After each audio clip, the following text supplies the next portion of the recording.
keadaan sehat-sehat walafiat. Kita bertemu via virtual pada hari ini, di hari kedua. Saya berharap kita masih tetap semangat meskipun dalam keadaan tatap muka virtual. Jadi, perkenalkan, saya akan bertindak sebagai pemandu pada kegiatan pada hari ini. Saya Nur Hijar, saya dari SMK Negeri 5 Baru. Selama 1 jam ke depan akan memandu jalannya kegiatan berbagi praktik baik dari Pak Jamal dan Ibu Erni. Jadi sebelum kita memulai, saya akan memperkenalkan pembicara kita pada hari ini. Jadi inilah orang-orang dari Baru. Kalau saya perkenalkan, jadi kalau saya berbicara dengan Bapak Ibu ini saya agak sedikit grogi karena lagi betul ini Bu. Ya, jadi saya perkenalkan mulai dari Pak Jamal. Jadi nama lengkap beliau adalah Jamal Pasolongi SPD MPD. Beliau melahir di Baru 12 Februari 1975. Jadi kalau dibacakan seluruh CV-nya Pak Jamal nanti habis waktunya. Jadi yang singkat saja, beliau sekarang menjadi pengajar di SMA Negeri 6 Baru, sekaligus menjadi dosen luar biasa di 2 kampus, yaitu STKIP Muhammadiyah Baru dan Setial Ghazali Baru. Sekarang beliau aktif sebagai Direktur Operasional Yayasan Bina Insan Cinta Kabupaten Baru, Ketua MGMP Bahasa Indonesia SMA Kabupaten Baru tahun 2017 sampai sekarang, Ketua Umum BPENA Baru, kemudian Trainer Eskul Pandu Digital Sulawesi Selatan, Google Master Trainer Revo, Co-Kapten Belajar ID Kemdikbud, kemudian Sahabat Rumah Belajar Kemdikbud, Trainer Canva JSDI, School Trainer, Bisnis, Pengajar Praktik Guru Penggerak Angkatan 4, Guru Smart School Provinsi Sulawesi Selatan, serta menjadi Ketua Jaringan Sekolah Digital Indonesia Kabupaten Baru. Jadi itu untuk Pak Jamal Pasolongi. Jadi tidak usah saya sebut karya-karyanya, terlalu banyak, nanti panjang. Kemudian untuk Ibu Erni ini guru di SMK Negeri 1 Baru, menjabat sebagai Wakil Kepala Sekolah Bagian Humas, kemudian sekarang menjabat sebagai Ketua KGBN Baru, kemudian pengajar praktik CGP Angkatan 1, dan sekarang menjadi fasilitator Angkatan 8. Jadi beliau ini salah satu guru penggerak di Baru, jadi dia yang mengawali di Baru. Jadi kita kasih aplaus untuk pembicara kita pada hari ini. Ya, untuk pembicara pertama, jadi mungkin akan saya persilakan kepada Pak Jamal untuk menyampaikan materinya kepada Pak Jamal, karena materi ini saya lihat sangat menarik. Kepada Pak Jamal bisa berbagi praktik baik. Saya silahkan kepada Pak Jamal. Silakan Pak Jamal. Waktunya Pak Jamal sampai jam 9:10 nih. Oke. Diingatkan saja Bang Hijar. Baik, assalamualaikum warahmatullahi wabarakatuh. Ibu Herniati selaku Ketua KGBN Kabupaten Baru, Pak Hijar selaku pemandu pada hari ini. Pak Hijar itu juga kalau disebut CV-nya itu luar biasa itu. Jadi ini CV saya diambil kayaknya dari dari blogspot ya. Nah, itu.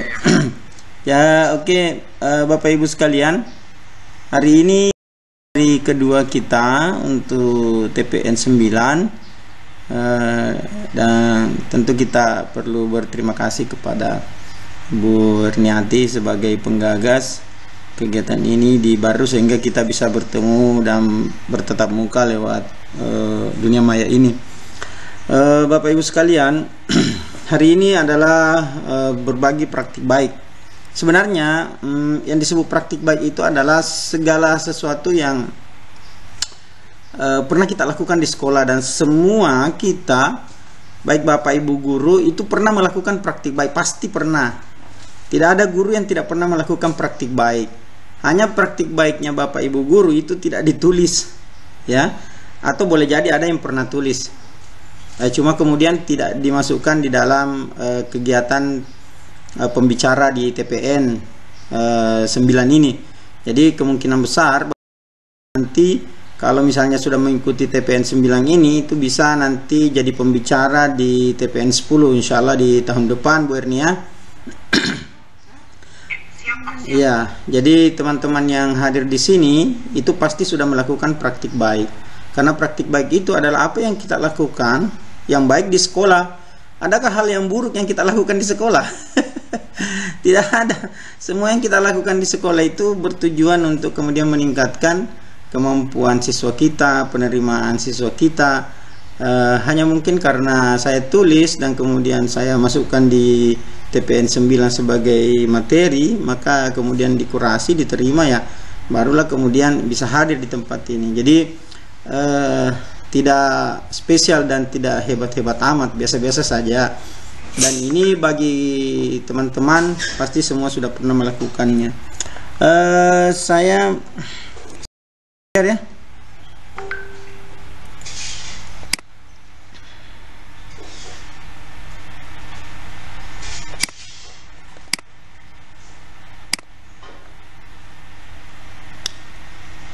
Gimana, sudah terlihat? Ya, kelihatan. Oh ya. Jadi begini Bapak Ibu sekalian, sebelum kita masuk ke materi saya, mumpung masih pagi-pagi ini, kita ini dulu.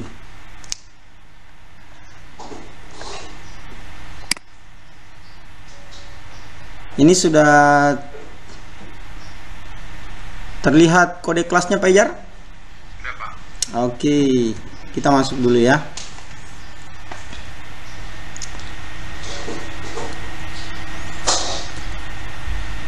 Mungkin di Bapak Ibu yang pakai laptop, pakai HP, coba kita buka dulu kelas point. Buka laman classpoint.app, ya.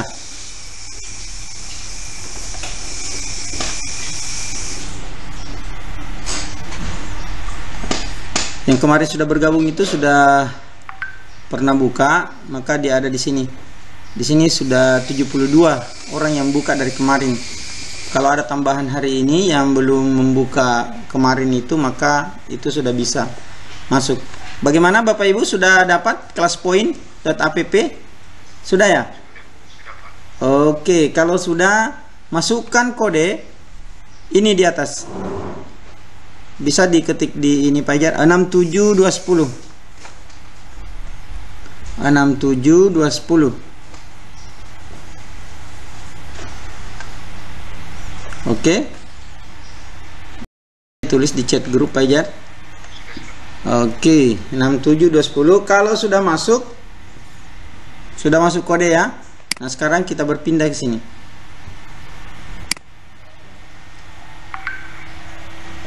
Bagaimana perasaan Bapak Ibu saat ini? Saya mulai.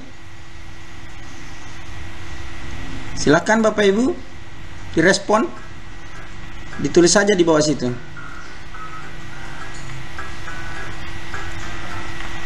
Wah, bersemangat. Alhamdulillah. Iya. Alhamdulillah, semangat. Wah, luar biasa ini. Tidak ada yang mengantuk pagi ini ya. Wah, masih semangat. Luar biasa semangatnya. Alhamdulillah, baik, semangat. Iya. Oke. Nah, yang paling besar di sini itu menunjukkan bahwa ini yang paling banyak ya. Semangat. Alhamdulillah. Saya tidak perlu mengelik ini untuk membuka siapa-siapa yang semangat ya. Alhamdulillah semua karena sudah bagus. Nah ini luar biasa. Saya tutup saja Bu ya. Apa ya? Oke, saya tutup.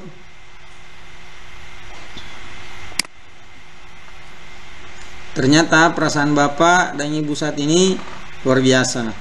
Sekarang apa yang Bapak Ibu inginkan saat ini? Coba. Apa ya? Silakan direspon Bapak Ibu.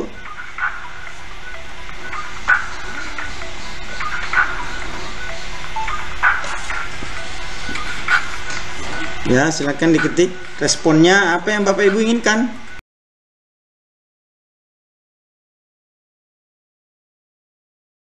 Minum kopi nih, menyimak materi sambil minum kopi. Oke, apa-apa. Silakan Bu, silakan Pak. Belajar tanpa anak rewel. Berarti ada anaknya di sampingnya ini. Nggak apa-apa Bu, nggak apa-apa rewel di situ, nggak apa-apa. Belajar sambil minum teh. Iya, menyimak materi, menjadi guru yang kreatif. Memahami materi dengan baik, paham dan akan mengamalkan materi. Wah ini luar biasa ini. Jadi ingin belajar supaya tahu, menyimak materi, menjadi guru kreatif, memahami materi. Wah luar biasa. Baru 16, mana yang 3 tadi? Belum. Ada 16 orang tadi. Iya. Ingin paham lebih dalam. Wah mantap. Mantap semua. Iya, oke. Saya akhiri ya. Saya close dulu. Nah, sekarang kita berpindah ke ini. Apakah Bapak Ibu sudah siap belajar bersama? Ya, silahkan direspon Bapak Ibu. Langsung siap. Siapa tahu ada yang mau besok. Tidak apa-apa. Siap. Ada sih yang B ini, ada 1 orang. Ya, oke. Langsung 17 orang. Iya, oke. Saya close saja Bu ya. Nah ini. Oke, nah inilah yang disebut dengan memahami perasaan Bapak Ibu hari ini, memahami apa yang Bapak Ibu inginkan, mengetahui kondisi pembelajaran, sehingga saya sudah bisa menduga dan mempersiapkan diri bahwa ternyata Bapak Ibu sudah siap hari ini untuk mengikuti apa yang akan saya sampaikan. Ini juga bisa berlaku kepada anak-anak murid kita di sekolah. Sebelum kita memulai pembelajaran, kita siapkan mereka dulu, apa keinginan mereka, apa perasaan mereka, sehingga kita tidak mengajar langsung masuk kelas, kemudian memberikan materi, tidak. Tapi kita memulai dulu dengan sesuatu yang soft, sesuatu yang ringan, sesuatu yang bisa membuat mereka konsentrasi kembali untuk mengikuti pelajaran. Bayangkan Bapak Ibu sekalian ya, bila anak-anak kita itu baru datang dari jauh, apalagi kalau misalnya masuk kelas mereka berlari dari gerbang ke kelas, mereka kemudian ada yang memiliki masalah dari rumah, mungkin tidak ada uang jajan diberikan atau hanya sedikit uang jajan, atau banyaklah persoalan-persoalan. Ketika mereka masuk kelas, kemudian kita langsung berikan materi, mereka merasa bahwa penerimaan materi mereka itu tidak akan sepenuhnya. Tapi kalau kemudian Bapak Ibu memulainya dengan sesuatu yang santai, sesuatu yang soft, bertanya kepada mereka, keliling kelas, kemudian menanyakan apa kabarnya, bagaimana hari ini, apa yang kalian inginkan hari ini, apakah kalian siap belajar. Kalau banyak anak-anak yang mengatakan kita belum siap belajar, kira-kira apa Bapak Ibu yang lakukan? Jangan dulu memulainya, tidak apa-apa ya. Walaupun waktu berjalan terus tidak apa-apa. Kalau mereka sepakat bahwa hari ini, karena saya pernah mendapati hal yang seperti itu. Anak-anak baru ganti baju olahraga, ini waktu sudah berjalan. Ada kemudian tidak usah ganti, langsung saja apa dan sebagainya.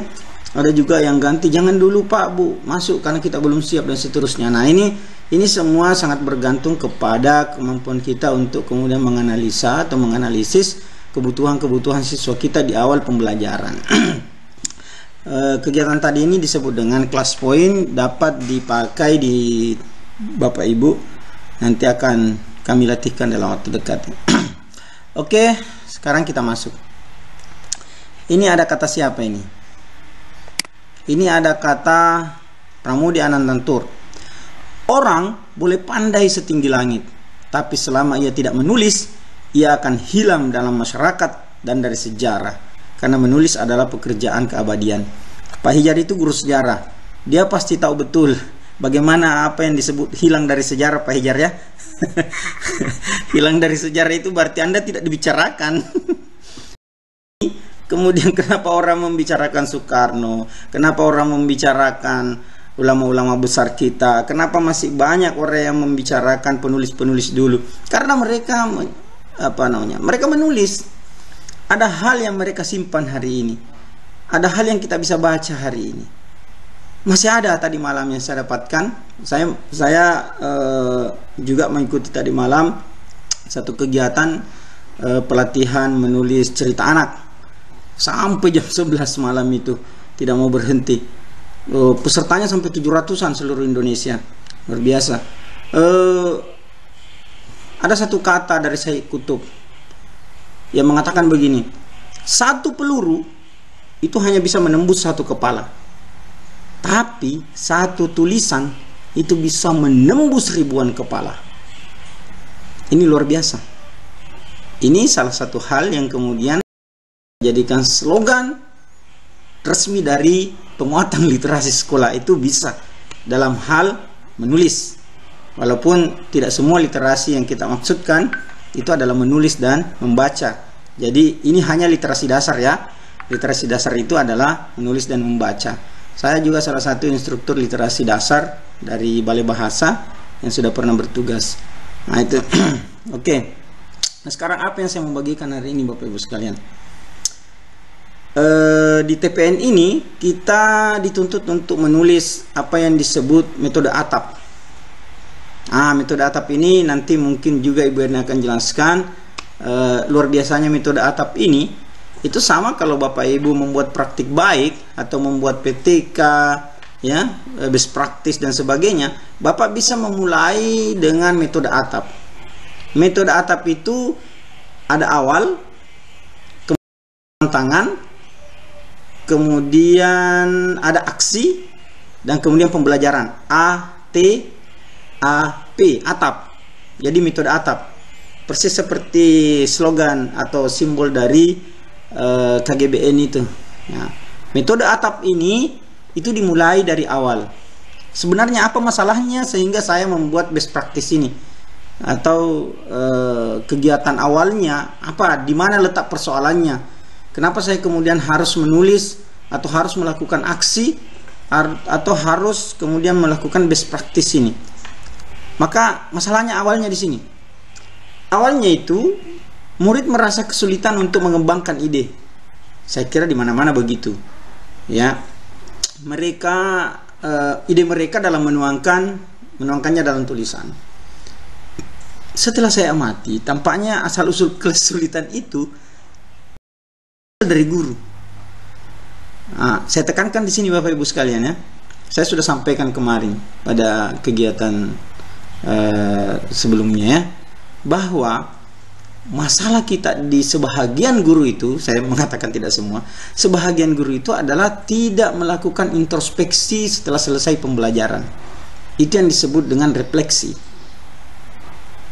Kami di guru penggerak, di kegiatan guru penggerak, Ibu Erni, Pak Ijar, dan teman-teman guru penggerak, itu selalu mengakhiri kegiatan dengan apa yang disebut dengan refleksi.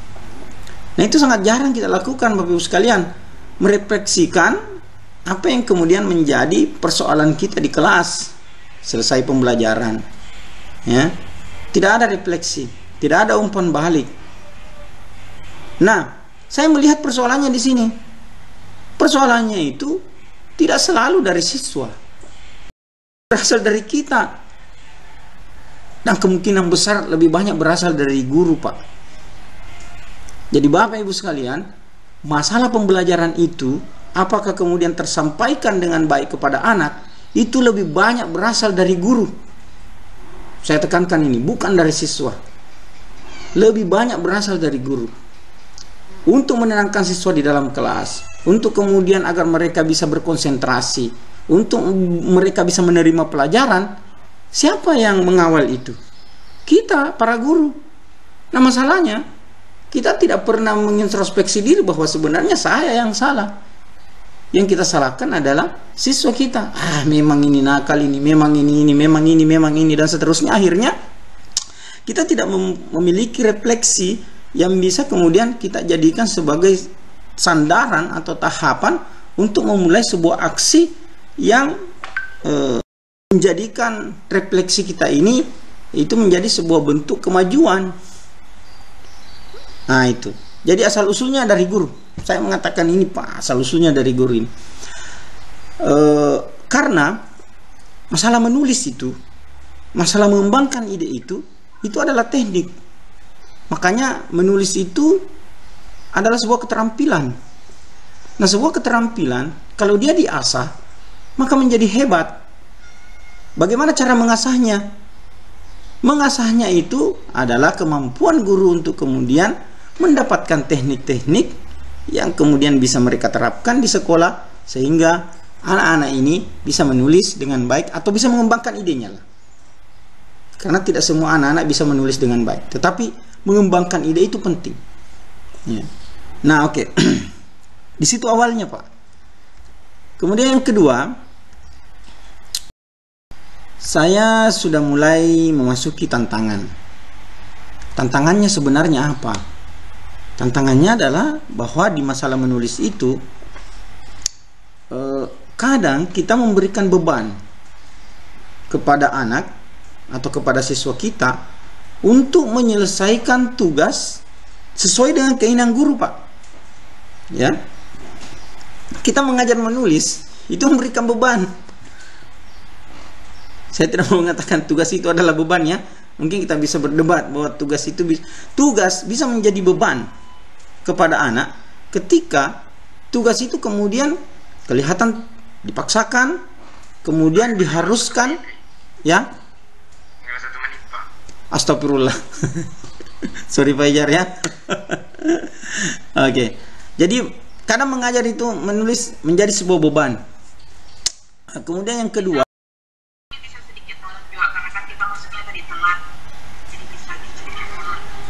oke, terima kasih banyak. Terima kasih banyak, Bu. Diulang lagi waktunya Pak Ijar. Maaf Bapak Ibu sekalian, ya. Jadi saya ini tadi terlalu banyak intermezzonya, ya. Oke, kemudian satu, kadang tugas itu menjadi beban. Kemudian yang kedua, bukan tugas menulis, ya, karena ini praktik baik dalam menulis, ya. Tulisan itu sesuai beban, menulis sesuai dengan keinginan guru. Pokoknya dikumpul minggu depan, pokoknya harus seperti ini, tidak bisa tidak, harus ini, harus ini, harus ini. Oh, sudah, itu menjadi sebuah beban. Tidak memperhatikan konten yang diberikan. Tidak memperhatikan konten itu maksudnya begini. Konten itu di dalam menulis itu banyak konten-konten. Tidak bisa kita kemudian meminta anak-anak dengan satu konten saja. Pokoknya tema ini harus ditulis dengan ini harus ditulis dengan ini. Padahal banyak hal yang bisa kita sampaikan kepada anak-anak kita. Kemudian tidak memperhatikan kemampuan, tidak memperhatikan sikap, gaya belajar siswa, ya. Jadi menulis pada akhirnya menjadi beban buat mereka. Menulis akhirnya menyebabkan mereka tidak bisa mengeluarkan ide-ide itu, ya, karena kesiapannya tidak kita perhatikan, gaya belajarnya kita tidak perhatikan. Oke, saya lanjutkan. Kemudian masuk di aksi. Apa upaya atau target atau tujuan utama untuk mendekatkan murid dengan dunia menulis. Ini. Jadi target utama saya itu adalah gimana siswa senang menulis dulu. Nggak usah kemudian memperhatikan ejaan apa dan sebagainya, tidak. Yang penting mereka dekat dulu lah dengan dunia tulis menulis itu. Nah itu target saya dulu, sehingga saya tidak peduli dulu dengan target-target kurikulum untuk menulis teks yang panjang apa dan sebagainya, tidak. Saya hanya mau agar kebiasaan ini berlanjut, kebiasaan itu menjadi habit,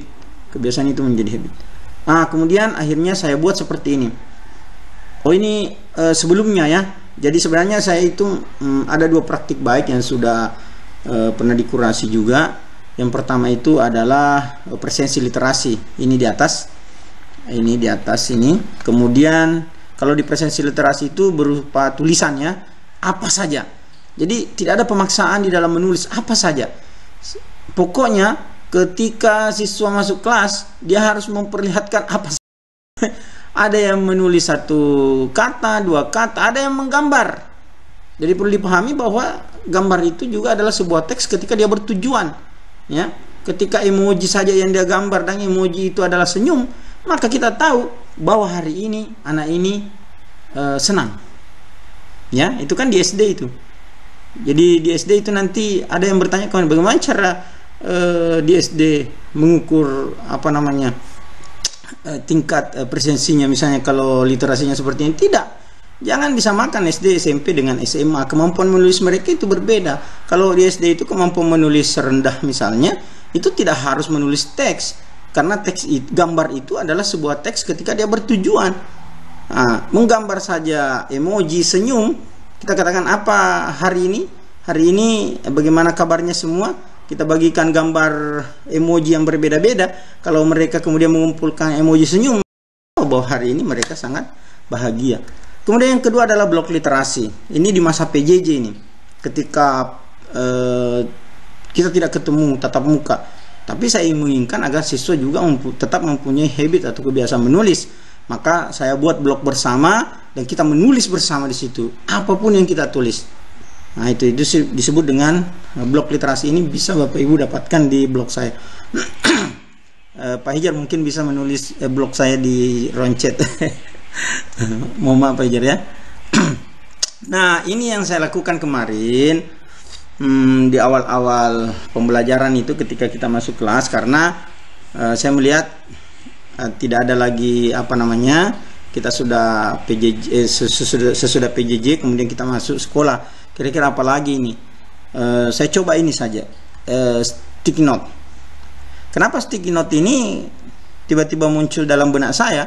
Karena tiba-tiba saya jadi pengajar praktik untuk guru penggerak itu di setiap lokakarya itu banyak sekali sticky note yang terbuang, banyak kertas ini bukan terbuang, artinya tidak dipakai ya.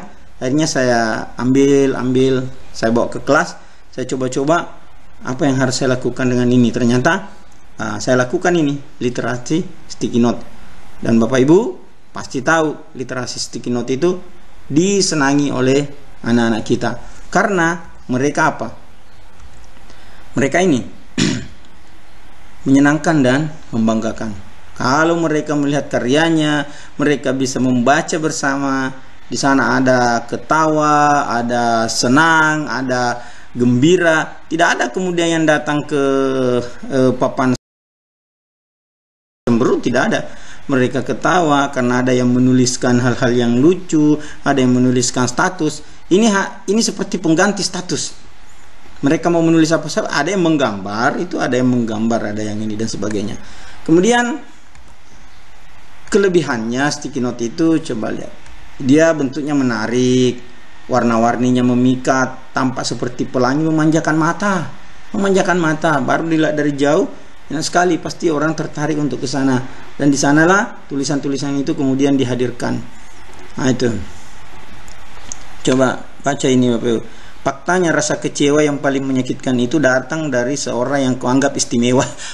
Anak SMA ini ya.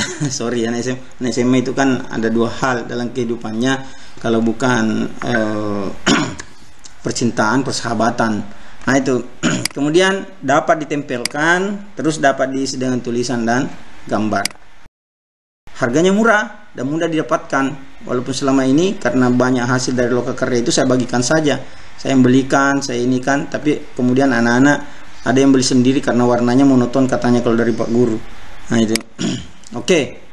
Kemudian ini yang penting, tahap pelaksanaannya. Tahap pelaksanaannya itu adalah siswa menulis tanpa paksaan.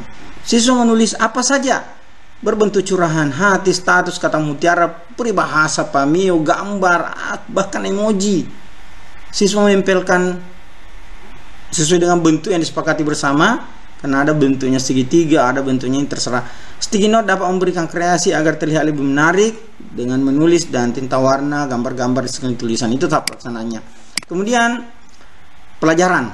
Saya sudah masuk di pelajaran, jadi sudah atap tadi ini ya, awal, tantangan, aksi, dan kemudian pelajaran yang saya ambil dari praktik baik ini adalah: 1.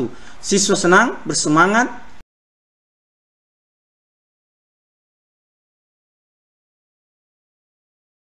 bisa melakukan ini. Kemudian siswa mulai sangat kreatif dengan tulisan-tulisan pada sticky note-nya. Awalnya sticky note itu tulisannya biasa-biasa saja, tapi lama-kelamaan mereka sudah mulai mencari, googling, apa dan sebagainya. Itu kebiasaan baik, kebiasaan membaca yang baik, kemudian mencari informasi yang baik, kemudian mereka tulis, tidak apa-apa. Nah itu, kegiatan ini menjadi pembicaraan baik di sekolah maupun di luar sekolah. Terus kemudian siswa mulai banyak membaca, melihat status, googling untuk mengisi tulisan pada sticky note-nya. Terus siswa tidak hanya menulis di sekolah tapi juga di rumah mereka.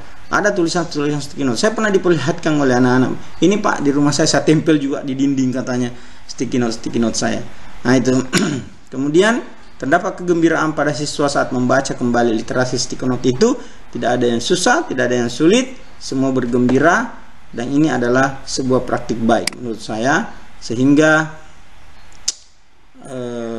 ini terakhir yang saya mau dapatkan dari Bapak Ibu. Silakan kembali untuk melihat kelas poin setelah Bapak Ibu membaca tadi ini, atau mendengarkan penjelasan saya tadi ini. Selalu kita membuat evaluasi. Nah sekarang silakan Bapak Ibu, apa yang Bapak Ibu ini, silakan Bapak Ibu direspon. Nah oke, silakan, karena itu terakhir tadi saya jelaskan. Kira-kira apakah Bapak Ibu mendapatkan sesuatu yang baik dari apa yang saya kemukakan hari ini? Bisa kembali dilihat kelas poinnya. Tidak muncul pertanyaannya, Pak Jamal. Oh, tidak muncul pertanyaannya. Muncul di saya. Oh. Iya. Jadi apa yang tertulis di situ, Pak Jar? Tidak ada tulisannya, Pak, hitam. Hitam. Oh iya. Mungkin disebutkan saja, Pak. Iya. Jadi silahkan diisi saja Bapak Ibu. Kira-kira apa yang Bapak Ibu dapatkan dari penjelasan saya tadi selama beberapa menit ini terkait dengan praktik baik yang saya lakukan ini. Nah itu. Oke, sangat menginspirasi. Saya refleksikan, sangat menginspirasi, salah bisa diterapkan. Oke. Jadi itu saja Bapak Ibu sekalian. Saya cukupkan saja sampai di situ karena nanti kita akan mendengarkan lagi sebuah yang lain yang akan dibawakan oleh Ibu Erni. Saya kira demikian apa yang saya sampaikan. Saya mohon maaf sekali kalau sudah lewat waktunya, Pak Jar dan teman-teman sekalian. Mudah-mudahan nanti Bapak Ibu setelah mendengarkan praktik baik yang kami lakukan itu bisa menjadi inspirasi untuk Bapak Ibu membuat praktik baik. Saya kira sudah pernah dibuat semua, tapi kemudian tidak dituliskan. Saya harapkan dituliskan dalam metode model atap tadi ini dan kemudian dimasukkan di KGBN untuk Bapak Ibu siap menjadi pembicara praktik baik di TPN 10. Oke, saya kira demikian. Saya akhiri Pak Hajar. Terima kasih banyak. Assalamualaikum warahmatullahi wabarakatuh. Oke, terima kasih Pak Jamal. Ya, sangat menginspirasi sekali dari penjelasan Pak terus terang Pak, terinspirasi dari sticky note yang selama ini kita buang-buang itu ternyata bisa berfaedah seperti itu ya. Ya,